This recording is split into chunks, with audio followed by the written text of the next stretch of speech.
apakah kaedah atau hukum dalam memilih pemimpin? Itulah yang mau ceramahkan sejam tadi.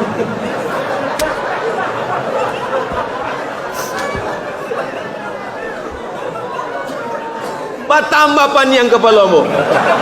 Kamu pacah lo sekali lagi ya.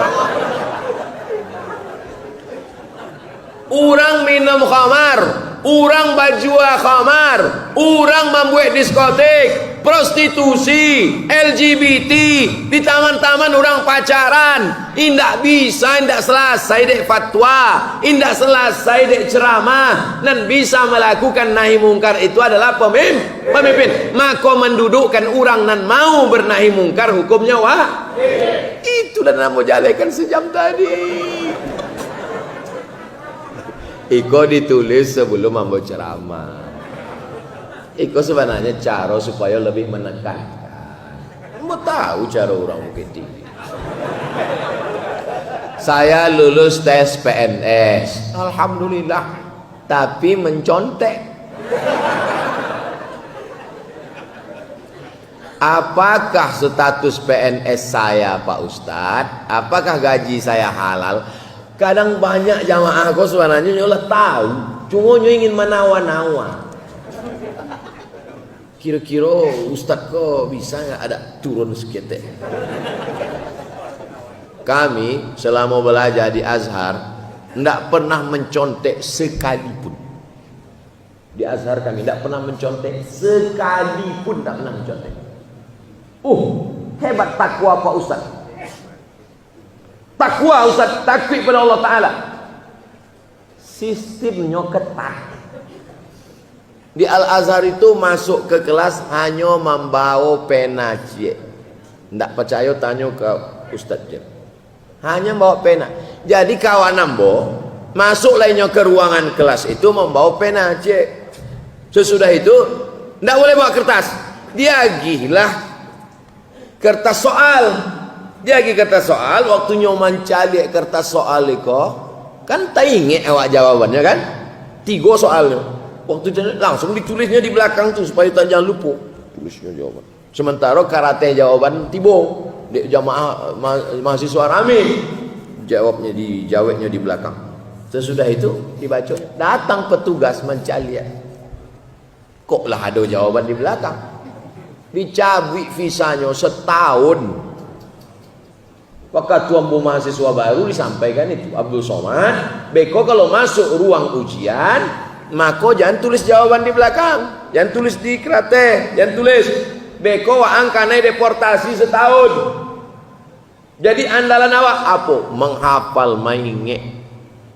Kalau tidak lulus setahun, beasiswa putui 25%. Tidak lulus 2 tahun, beasiswa berkurang 50%. Indak lulus 3 tahun DO, indak dikasih tiket pulang, siap-siap membuat rakit dari Sungai Nil ke Sungai Siak. Jadi kami dididik untuk tidak mencontek. Al-Azhar, Quran yang kami baca di Bukit Tinggi di Pekanbaru sama dengan Quran yang ada di Azhar. Hadis yang dibaca di Pekanbaru sama dengan Sahih Bukhari yang ada di Azhar. Apa bedanya? Sistem merubah perilaku orang. Orang yang jorok, kotor, tukang buang sampah, kalau dia tinggal di Singapura jadi pembersih enggak? Bersih. Buang puntung rokok takut. Makan permen karet letak di bawah meja takut. Ada 2 yang diletak orang di bawah meja. Pertama permen karet, yang kedua tai hidung. Akunya meletak itu dia apa? Sistem. Waktu kami umroh transit di Singapura, siapa yang bawa rokok? Kata orang terapel, keluarkan, campakkan. Karena nanti di Singapura akan dituntut $100 cek bungkui. Orang takut deh sistem. Kenapa bisa mencontek? Sistem. Siapa yang bisa merubah sistem mencontek ini? Pemimpin. Soal-soal itu. Soal itu mesti begitu. Kalau jarak dari Masjidil Haram ke Masjidil Aqsa 1.500 km, kecepatan cahaya 1 detik 300.000 km, berapa detikkah diperlukan untuk Isra dan Mi'raj? Bergizi soal CPNS kan? Ambil dulu CPNS enggak itu soalnya. Si A dengan si B, Tono, Tony dan Tini menjaga warnet. Tony menjaga di waktu pagi, Tini menjaga di waktu malam. Mereka tidak bisa bekerja sama karena pernah pacaran. Jam-jam berapa saja mereka bisa kerja sama? Tidak mendidik. Ambo Ustaz tidak bisa merubah itu. Tapi kalau ambo jadi pemimpin, soalnya bisa dirubah, sistemnya bisa dirubah. Nah sekarang sudah kadung lulus gara-gara mencontek ini. Bagaimana hukumnya ini Pak Ustaz? Ambo ingin menjawabnya tidak sampai hati ambo. Tapi mesti ambo katakan, mesti ambo jawab. La'ana Rasulullah sallallahu alaihi wasallam ar-rashi wal murtashi. Orang yang menyogok, orang yang menerima sogok, dilaknat Rasulullah sallallahu alaihi wasallam.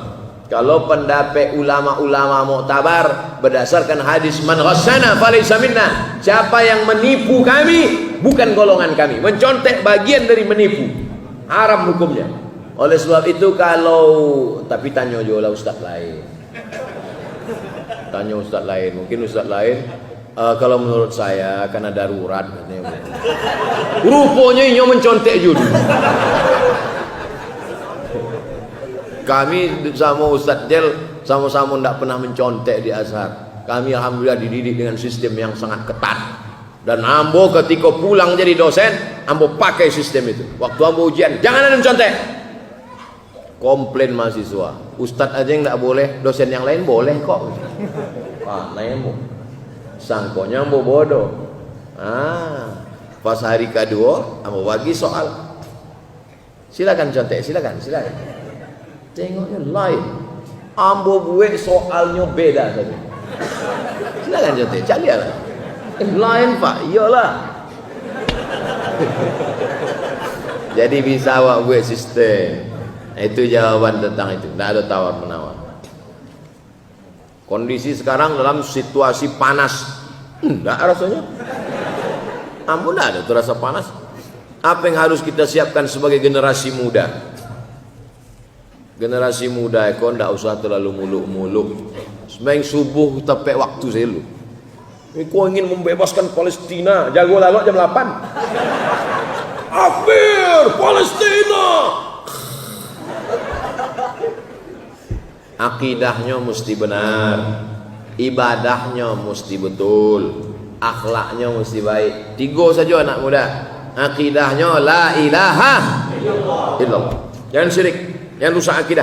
Yang kedua ibadah, solat berjamaah, bangun subuh, jangan sampai tidak solat. Yang ketiga akhlak. Tidak ada guna ilmu banyak tidak berakhlakul karimah. Al adab fauqal ilmi, akhlak di atas ilmu. Dulu saya sering berbuat dosa dan meninggalkan solat. Alhamdulillah setelah mendengar kajian-kajian Ustadz, saya sudah bertaubat. Tapi godaan semakin besar. Sekali-kali saya khilaf dan melakukan dosa. Apa itu tanda dosa saya belum diterima, doa saya belum diterima Allah Pak Ustaz? Nyon tak jaleh tak dosa apa? Ambo kalau pertanyaannya jaleh, ambo jawab jaleh. Kalau ndak jaleh, ambo jawab indak jaleh. Jadi kalau dosanya misalnya sabu-sabu, itu bisa mendaftarkan ke BNN insyaallah. Coba jalehkan dosanya apa? Dosa ambo menipu orang buya, bisa ambo jalekan. Dosa ambo pacaran, nikah, tidak ada solusi. Tapi kalau dia umum, maka berusaha melepaskan diri dari dosa. Dosa anak muda ini tidak banyak. Pacaran, narkoba, pergaulan bebas, itu saja. Lepaskan. Komunitas ini sangat penting, pergaulan sangat penting. Kalau ada orang mengatakan jangan pilih-pilih kawan, wajib pilih-pilih kawan. Karena kawan itu besar pengaruhnya. Yang sudah membuat komunitas-komunitas anak muda ini istiqomah. Hijrah, istiqomah, husnul khatimah. Sepaket itu. Hijrah, sesudah hijrah, istiqomah, habis itu husnul khatimah. Itu yang dapat ambo sampaikan malam ini. Tentu selama 70 menit ini banyak tutur kata menyinggung perasaan tak berkenan di hati. Ambo minta maaf kepada jamaah, minta ampun kepada Allah. Awak masih ada pertemuan 3 hari lagi. Besok hari Senin sampai Selasa subuh ambo di Bukit Tinggi dan sekitarnya. Selasa siang baru ambo bertolak menuju Palembang. Mudah-mudahan kita bisa terus mengaji insyaallah. Amin. Terima kasih banyak. Mohon maaf segala kesilapan. Ambo kembalikan lagi ke moderator. Wassalamualaikum warahmatullahi wabarakatuh.